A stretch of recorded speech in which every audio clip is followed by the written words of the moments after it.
natin yung pagka-update mo by 7 o'clock.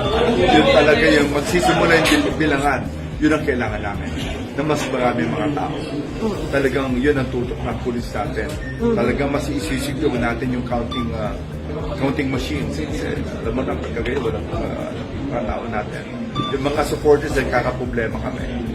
Yung ano natin. But yun, we're prepared for that. Ano ilang percent sir idadagdag na expected? No, marami kami naka-reserve. Ngayon, ano pa kami, ba't may mga reserve kami? Kami from the headquarters. Really, 100%. 100% yung mga pulis sa amin mamaya. Mamaya 7 o'clock. So once we start counting na.